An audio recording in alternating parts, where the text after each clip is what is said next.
Hello and welcome to Property Question Time. I'm Stephen Galpin, and joining me today are Sally Wang, founder of SJW International, property experts for pretty well worldwide, I would think, Sally, yes? Well, I hope so too. Good, okay, well, lovely to have you back. And Richard Murray, CEO of Eurolink Technology, suppliers of Eco property management software. Welcome to you, Richard. Good to have you back. Thank you, good to be back. Good. Okay, well, we'll get straight on with the questioning, and Sally, you're going to go first. Very topical. Do the panel think that with the British pound at an all-time low, it will cause a rush to buy from overseas, which will in turn cause excessive property inflation and fuel further our housing crisis? So there's good and bad there, isn't there? Yeah. So the answer, Stephen, to this is yes and no as well. Yes, because the pound now is really weak. And I remember the days when I came to this country, we were talking about 1 to 14 renminbi to pounds. Now we're looking at 1 to 7 something. It's below 8 now. So for international buyers, not only the Chinese, they actually have a huge advantage in the exchange rate. However, when they make a decision to buy or not to buy, it's more complicated than that. They need to look at whether the interest rate is going to have a huge impact. Now we're looking at basic rate is about 2%. And we are constantly looking at increase possibly till the end of next year or maybe in 2024. So if the interest rate keep going up, then the cost for them borrowing is much higher. Will this be a force to stop them from buying properties? That's a question mark. And also, when international buyers enter into a foreign market, confidence is a huge key as well. Whether the economy of the UK will be, are we going, some people talking about we are already in a recession. Are we in a recession? Is this going to be a hard recession or is going to be a soft one? That's a big question mark as well. So there's a lot of factors will be impact the decision. So it's a yes or no question. Before this show, we were talking about, I read a news this morning, Sky, and somebody was talking about now next year, 1.8 million people, they will come out of their fixed rate mortgage. And if the interest rate really goes up to 4% or 6%, a lot of people, will be struggling of paying off their debt. Then will that be a time for international buyers, whether they are Chinese or, Japanese or American with cash, whether they can help those people with their sales? Because now if you put a unit on the market, it's quite difficult to sell, some of the units, especially in central London. So, will they pick up the stocks and move the market, keep the market fluid? That's something we need to wait and see. I mean, the market does, the market commentators do seem to be very undecided as to whether we're going to have a property crash or not, aren't they? What do you think, Richard? I was just going to ask Sally, is this more of a London-centric problem, perhaps? Or it seems like that is the case from what you're saying. I'm not sure. Again, it's really hard to say because this isn't your typical recession. I mean, off the back of a global pandemic with the war in Ukraine, I mean, there's no playbook for this. There's no blueprint as to how you come out of this. 2008 global economic crash. That is what we're used to in terms of a recession. And I just think it's what the government's done recently. How much will it counter the problem? Stamp duty, for instance, cutting the stamp duty on for obviously still for first-time buyers and for others as well. That might drive people into the buy-to-let market again, which is really what happens with a stamp duty cut. It actually helps people. It isn't designed to help. However, then it helps bring much-needed private rental sector homes back into the market because landlords have been flooding away. Yeah, but Richard, I keep saying government interfering in what we call the housing market, although I don't think it's not an easy thing to call the housing market. There are so many different factions of it. I mean, Sally's absolutely right. When people look at buying property from abroad, it's not just the mortgage rate or the inflation rate or anything else. It's a combination of factors. It's whether they've got confidence in the country. Yeah. And I think the government don't quite realise that if you try and support one end of the housing market in the broadest terms, it doesn't work. You've got to offer help throughout the whole of the market, because if the whole of the market doesn't move, nothing will. But how do you drive change sustainable change when you've got more than an average of one housing minister per year? Well, less than a year does not give any person the opportunity to change. Don't get me on that one. I mean, we had a programme the other day and we had a look at the statistics. And I mean, the average tenure now is 10 months for a housing minister. It's crazy. It's absolutely crazy.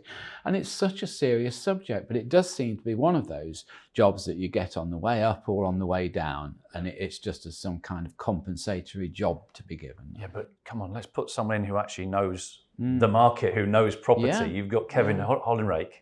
Hunters up in, I think he's the MP for Malton up in North Yorkshire. What an ideal candidate. Give the job to someone who knows the industry. Yes. I mean, that seems to me as an entrepreneur, the obvious thing to do. You put the right person in the right role and give them some time and support them. Yeah. I don't think there are any easy answers to this, are there really? No, nothing at all. Okay, Richard, let's move on with your question. When valuing a portfolio one owns, it's very hard to review, as the comparables that are available to check with the land registry are usually several months behind in terms of registration.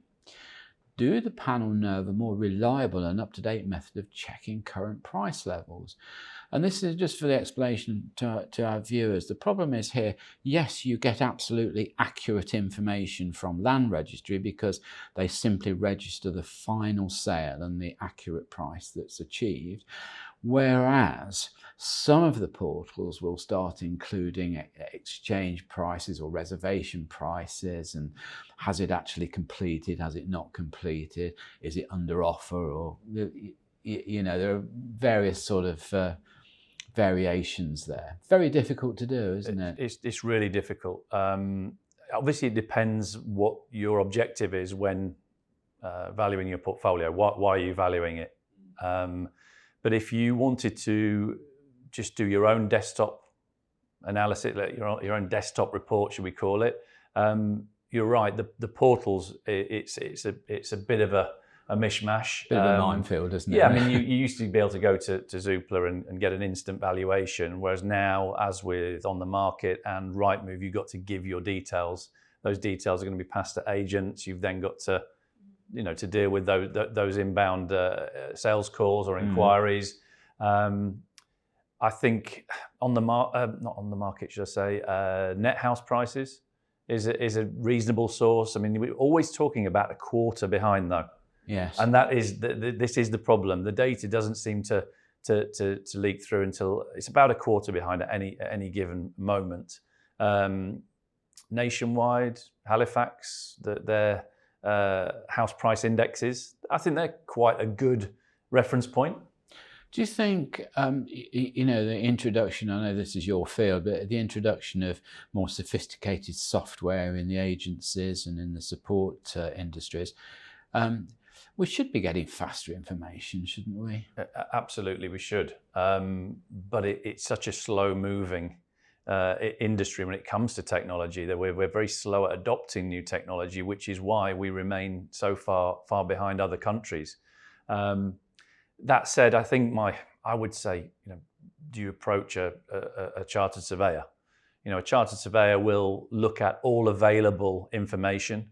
They will use accurate and relevant comparables. They will, and I know you'll have an opinion on this, but you're asking me how do we get a better solution? I mean, it will be an RICS guidelines. There'll be RICS guidelines around what is produced, but obviously then there's a cost comes with that as well, whether that's a desktop or a full inspection or a drive-by as they're called. What's your view on drive-by valuations? Well, I think they're better than a desktop valuation. I think if you've actually been to the property, marginally, I think if you've actually been and seen the property, that has some value. But again, it depends what you're using it for. It could be for funding, inheritance. You don't know what the. Do you think the RIS sort of criteria for Red Book valuation is probably a little bit old-fashioned now? Well, yeah, it's an old-fashioned organisation. However, again, unless you're going back to the house price indexes and using what they use, very clever statistical analysis to build their house price index. They also are using the core source of their data is approved mortgages. Well, those two organisations, they've got a lot of data there to look at, and that will be more recent than the land registry. Yeah. I mean, just almost in a negative way, suggests that, you know, again, it's the Red Book criteria is saying, well, you don't value for the future, you value for the conditions of today. Yeah. Absolutely today. But if you know, for instance, I mean, so take round here, there's another 15 to 20,000 apartments coming onto the market over the next 2 years. I mean, frankly, you're a fool if you don't take that into account, aren't you? Yeah. I mean, so it just makes a little bit of a nonsense of the process in my mind, but there we are. Well, look, that's all we've got time for in this half of the show. So join me again after the break when I'll be asking Sally and Richard more of your questions. Hello and welcome back to part 2 of Property Question Time with Sally Wang and Richard Murray. So Sally, your second question. I live in Hong Kong and I'm considering buying a property for my daughter to use while she's studying in the UK. After she has finished a course, I wonder if I should sell the property or keep it and rent it out. With current information suggesting that property price inflation in the UK will continue, would I be likely to show a profit over a three-year period while she's using the property? And would I pay tax on any profit in the UK upon sale? Okay, to question 1, if you bought this property for your kids, holding on to 3 years and sell it, whether you can make a profit? The answer is I don't know. It really depends on where your kids go to school, where that area is like. Let's say if you bought somewhere that price is quite stable, or probably there's a lot of developments, a lot of units available on the market.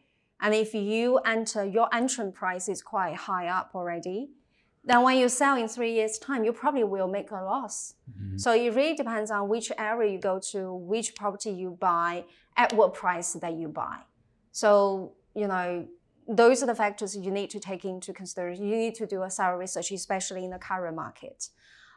Usually when we advise our buyer to purchase a property in the UK, we would say, okay, if you want to make money, we're looking at medium to long-term investment. You got to hold on for this amount of time, 8 to 10 years. 8 to 10. 8 to 10 years, that's kind of, you probably will get out with a profit.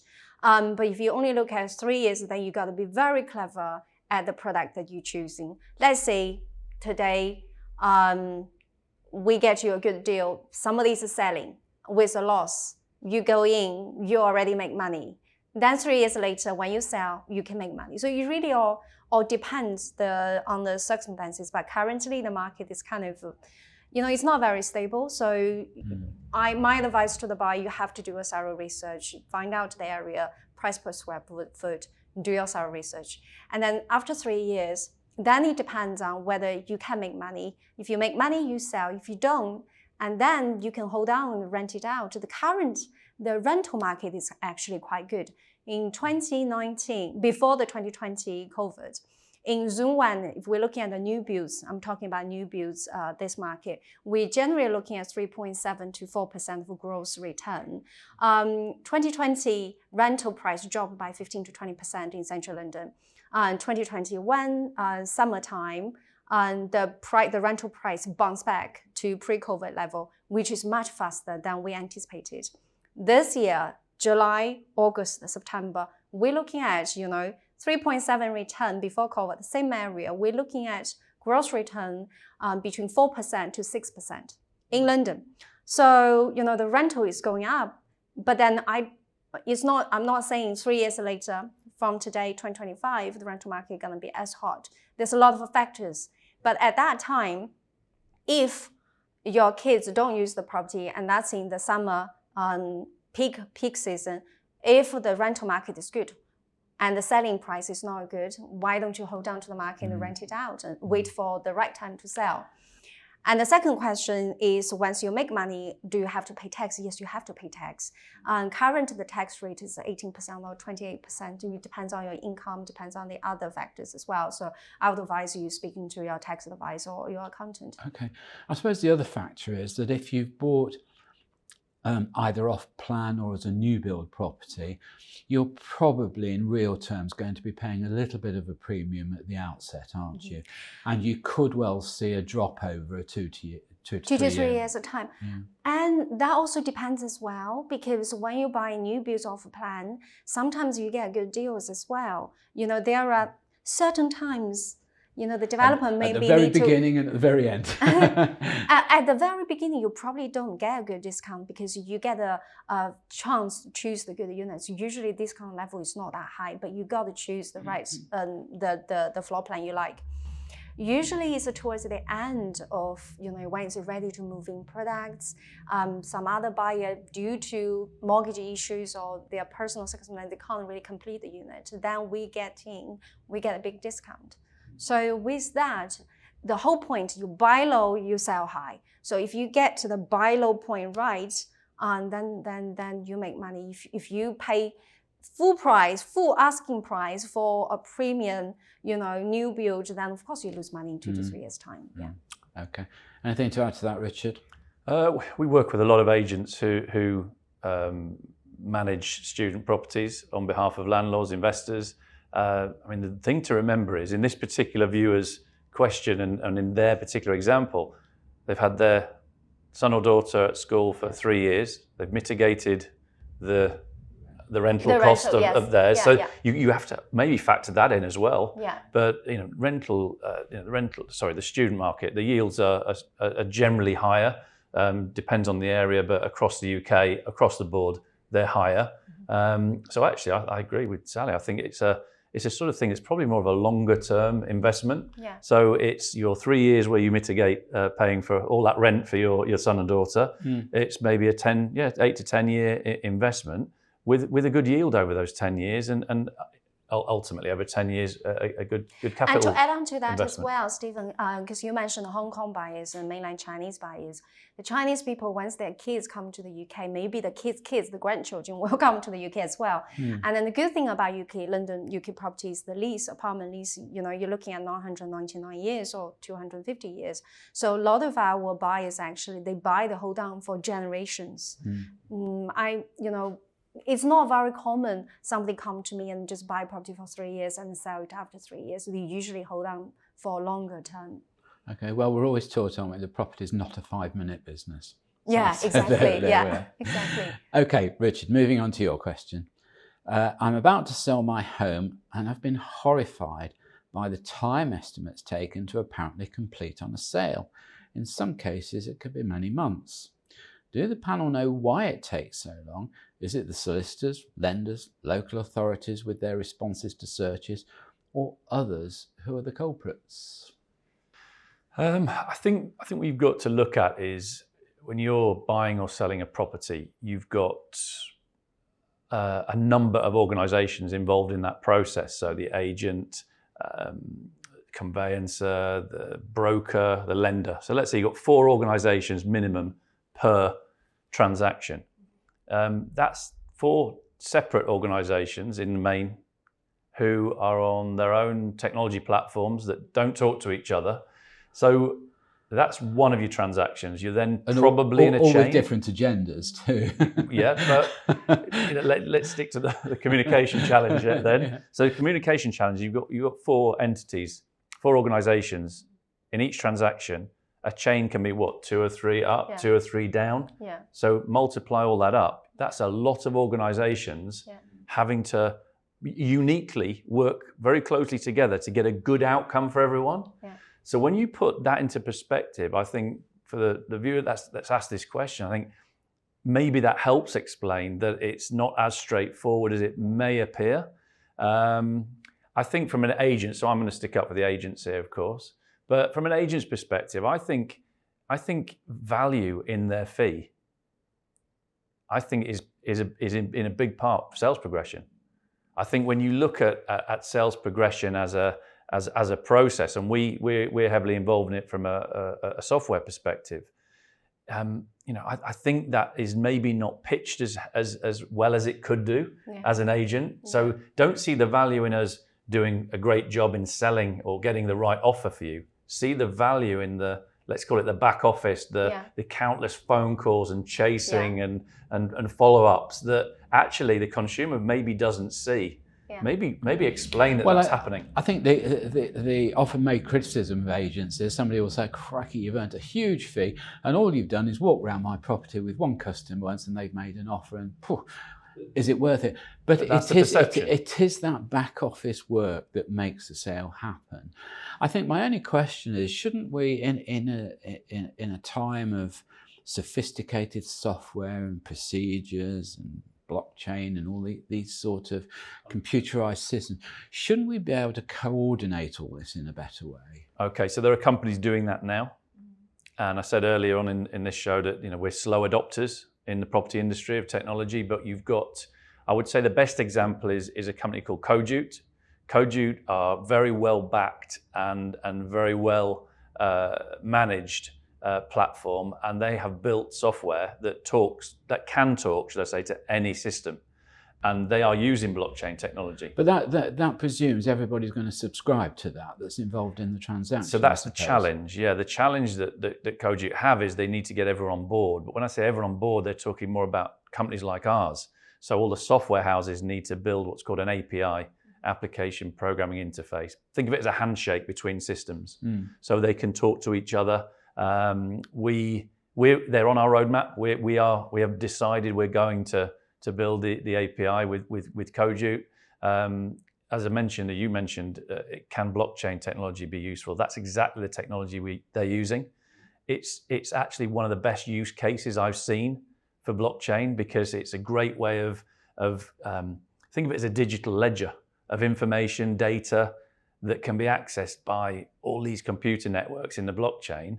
And it's so locked down. It's so difficult to hack. It's almost impossible to hack. So it's happening. It's coming is the answer. I was talking to somebody else in the software industry, and they were saying one of the new innovations is pre-qualified bidders, particularly in an auction situation where you put your credentials into the software, and then there's almost a sort of green button that says you can make an offer because you're a qualified person. You have the finance, you have the wherewithal, you have the timing, you have the solicitors in place. An auction sale is very different. Everything is designed to be ready, oven ready.